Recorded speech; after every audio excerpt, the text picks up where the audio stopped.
Arun sir, ये जो पूरा खेल है, निशिकांत दुबे का दावा, उसके बावजूद भी राजीव प्रताप रूडी का जीतना, अमित शाह का बैकअप होना और दूसरी तरफ भारतीय जनता पार्टी के तमाम सांसदों का उपराष्ट्रपति चुनाव में ट्रेनिंग के नाम पर, वर्कशॉप के नाम पर बाड़ेबंदी का काम, क्या कह रहा है ये सब?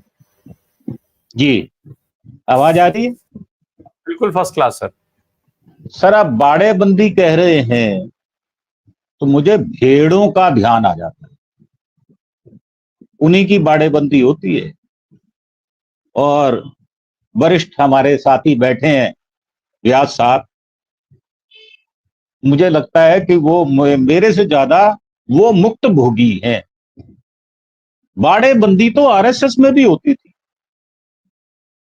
वो इसलिए कि उनको वो चरण चुंबक चाहिए होते हैं जो सिर्फ गर्दन हाँ में हिलाते हो। विवेक भाई बैठे हैं, वो ज्यादा बता देंगे, नागपुर के रहने वाले हैं वो। मुझे लगता है कि नो कहना शायद उनकी डिक्शनरी में नहीं है। अपना विवेक, अपनी बुद्धि, ये आप घर छोड़ के आए। अगर आपको आरएसएस की शाखा में जाना है, एबीवीपी में जाना है, वीएचपी में जाना है, या आपको कहीं और जाना है। एक उदाहरण देकर मैं बात को सपोर्ट करूंगा। आपने दिल्ली की चीफ मिनिस्टर देखी है? कभी इनको नगर निगम में पोडियम तोड़ते हुए देखा है? अरविंद केजरीवाल के विषय में सम्मानित महिला होते हुए भी हम तो उनकी तारीफ में तारीफ ही करेंगे, उनको हम खराब नहीं कहेंगे। पर जो शब्द कहे गए वो किसी पुरुष द्वारा अगर कह दिए जाएं तो सच बता रहा हूं, समाज में झगड़ा हो जाता है। ऐसे अपशब्द एक बार नहीं, प्रियंका गांधी के लिए बोले गए, राहुल साहब के लिए बोले गए।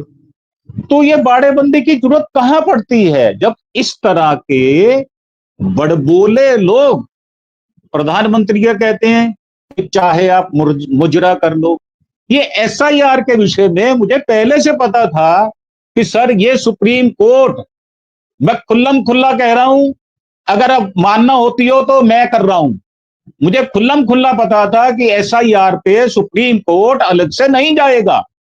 पहली बेंच जब मान लेती है 4 तारीख वाली कि आधार कार्ड को लिया जाए सपोर्ट में, परंतु दूसरी बेंच तो बिल्कुल सफा चट कर देती है। तो ऐसा क्यों होता है? ऐसा परिवर्तन क्यों होता है? 35 जजेस हैं। ये मैं मानता हूं कि सबकी मेंटेलिटी एक जैसी नहीं होगी, किसी की सोच कैसी हो सकती है, किसी की कैसी हो सकती है। 5 जजेस की बेंचेस दिल्ली के बारे में एक डिसीजन देती है और लोकसभा में उसको पलट दिया जाता है कि साहब आप तो ट्रांसफर भी नहीं कर सकते, चपरासी का भी। तो मेरा मानना यह है, अब मैं कुछ शब्द बोल रहा हूं, आप बुरा मत मानना। शैतानी दिमाग देखे हैं आपने कभी? शैतानी बच्चे देखे हैं? शैतानी आदमी देखे हैं? वो क्या करते हैं? वो पीछे से हुज्जत करते हैं। अभी आपने कल परसों एक सीन देखा बड़ा शानदार, दंगाइयों का, और वहां के बीजेपी के जिला अध्यक्ष, उन्होंने प्रेस कॉन्फ्रेंस की, सब कुछ की, पुलिस खड़ी थी, फिर भी चले गए, तोड़फोड़ हुई। तो ये आतंकवादी कौन है? ये है बीजेपी के मानने वाले। मैं तो बहुत बरसों से मुक्त भोगी हूं। जब से मैंने होश संभाला, पिताश्री बीजेपी में रहे, पहले जनसंघ में रहे। अब ये बात राहुल जी ने सिद्ध कर दी कि बेईमान कौन है, चोर कौन है, लुटेरा कौन है, डाकू कौन है। अब जब इतना सब कुछ होने के बावजूद अगर आप कहते हैं कि अमित शाह के चंगुल से लोग छूट गए, तो उसका एक कारण आपको और बता देता हूं। ये रूडी साहब है ना, इन्होंने विमान दुर्घटना जब हुई थी अहमदाबाद की, तो बड़ी तफसील से इन्होंने स्टेटमेंट दी थी और वो गवर्नमेंट के खिलाफ जा रही थी। आपको ध्यान होना चाहिए। और निशिकांत दुबे के बारे में क्या कहें? मैं तो सीधा एक शब्द कहता हूं, बीजेपी के अंदर कुछ भौंकने वाले लोग हैं, खास तौर से मैं निशिकांत दुबे का नाम लेके कहता हूं, ये भौंकने वाला है, ये पालतू है। और अनुराग ठाकुर कौन है वो भी आप पता कर लो। हमारे वर्मा साहब कौन है, प्रवेश वर्मा जी कौन है, रमेश विधूड़ी कौन है, और नूपुर शर्मा भूल गए आप। और नवीन जिंदल तो मेरे मित्र हुआ करते थे। सर, बीजेपी को, आरएसएस को, एबीवीपी को जो अच्छी तरह से जानता है वो ये जानता है कि बीजेपी हथकड़ी बेड़ी डालकर अपने बंदों को अंधेरी कोठरी में डालकर रखना जानती है। और आज भी आप देखें, लोकतंत्र का चीर हरण हुआ है, कोई नहीं बचा पा रहा। ऐसा अड़ियल, ऐसा एडेमेंट आदमी जो लोकतंत्र को, हमारे संविधान को छिन्न भिन्न कर दे। आपको कभी ऐसा प्रमाण कभी मिला, आपने देखा? हमने तो एलओपी की बड़ी इज्जत देखी है सांसद में, उनके नाम पर काम हो जाया करते थे कि यार ये विपक्षी पार्टी का है, लीडर है। परंतु आज ये छुट्टे सांड, 5-6 ये छुट्टे सांड घूम रहे हैं और औरतों को, महिलाओं को, बच्चों को, बूढ़ों को ये सींग मार रहे हैं, जिंदा आदमी को मरा हुआ साबित कर रहे हैं। सर, आप नहीं जानते क्योंकि आप पुलिस में नहीं रहे। अगर किसी आदमी को मृत घोषित कर दिया जाए तो उसको जिंदा लाइव करना ये इतना दुस्तर काम है। आपकी एक जिंदगी निकल जाएगी, 10, 15, 20 साल निकल जाएंगे आपको प्रूव करने में। तो मेरा मानना यह है, यह देश गर्त में जाएगा, बीजेपी गटर की राजनीति करेगी और बल्कि सुअर की तरह उस गंध में लौटेगी और कोशिश करेगी हम जैसे लोग भी जो उस गंध से बाहर आ गए फिर दोबारा से उसी गंदगी में चले जाएं। तो मेरा मानना यह है, ये अभी बहुत सारे दृश्य आपके सामने आएंगे। और मैंने एक बात की घोषणा की थी, एक लाइन सिर्फ कह देता हूं कि इनका अध्यक्ष जब तक बिहार के चुनाव नहीं होंगे, बैठे हैं विवेक भाई, उन्हीं के सामने मैंने ये स्टेटमेंट दी थी, तब तक नहीं चुना जाएगा। और ये सारे काम इकट्ठे होंगे। आप देख लेना, वाइस प्रेसिडेंट के कैंडिडेचर में भी जूतों में दाल बटने वाली है। हालांकि ये जी सर, अपनी बात पूरी करते। जी अरुण सर, ये देश का जब तक पूरी तरह से बंटाधार बेड़ा गर्क नहीं होगा, ये आदमी छोड़ने वाला नहीं है। ये ऐसी जोड़ी है जी। हालांकि ये देखा जाता है कि इन लोगों का इंटरेस्ट है इस चीज में कि वो एक्सटेंशन वाले लोगों को ये अपनी टीम में ज्यादा पसंद करते हैं, जिनको एक्सटेंशन दिया जाता है। क्यों? क्योंकि मुझे लगता है कि शायद सर्विंग लोग जो होंगे वो थोड़ा सा कम अपने को कृपा पात्र मानते होंगे। और उन्हीं के पास है। नहीं, इनकी सीक्रेसी उनके पास है।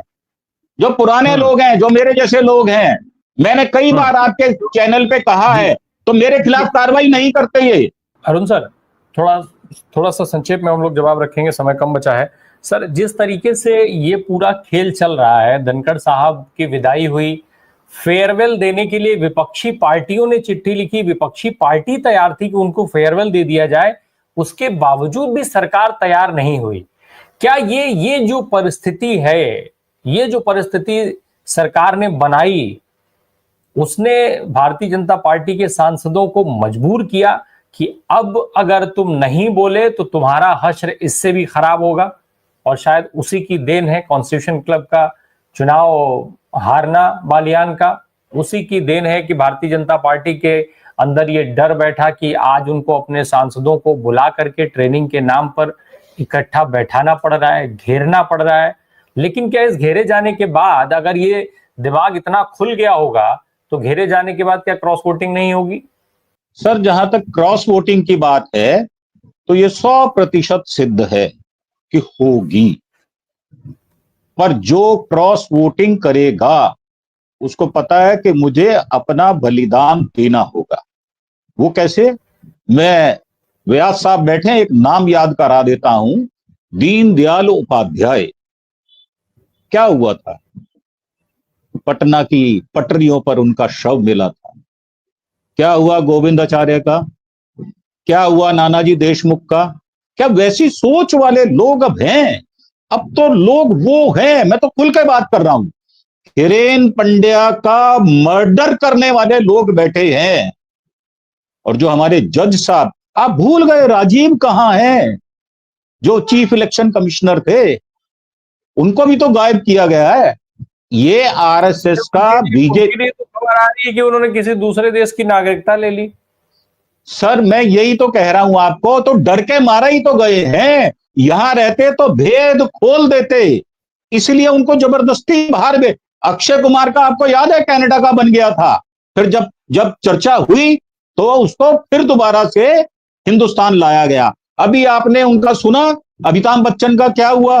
तो मेरा मानना यह है कि जो व्यक्ति गुजरात में, खुल्लम खुल्ला कह रहा हूं, जो व्यक्ति गुजरात में 3500 मुसलमानों का कत्ल कर सकता है, बेटियों का बलात्कार करवा सकता है और तड़ीपार बन सकता है वो आदमी, तो उनका कोई विश्वास नहीं है। अभी उन्होंने एक शब्द कहा, इकबाल, क्रेडिबिलिटी, तो कहां है विश्वसनीयता?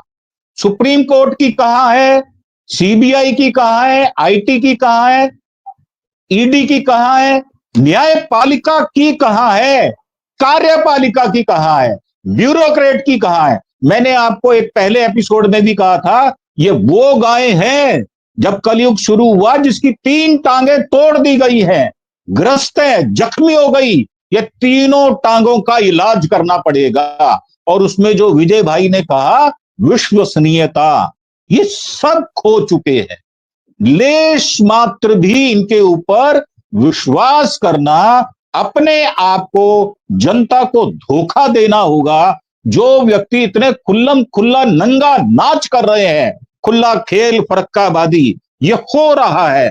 और जो क्या कर रहे हैं, कुटिल नीतिकार कौन था आपको पता होगा, वो शकुनी था। हर बार भगवान कृष्ण ने उनको मात दी।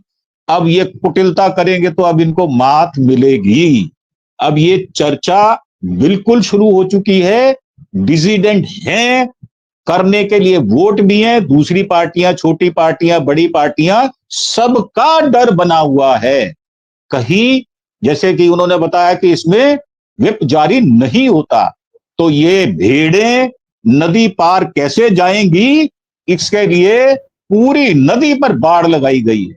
ये मैं तो एमपी को एमपी बोलता ही नहीं हूं, ये सारी भेड़ें हैं और सर झुकाकर चल रही हैं, इनको कोई रस्सी नहीं बांधी गई। तो मेरा मानना यह है, इन भेड़ों में कोई एक भेड़ अगर निकल गई तो उसके पीछे 10, 20, 30 भेड़ें निकल जाएंगी। जी।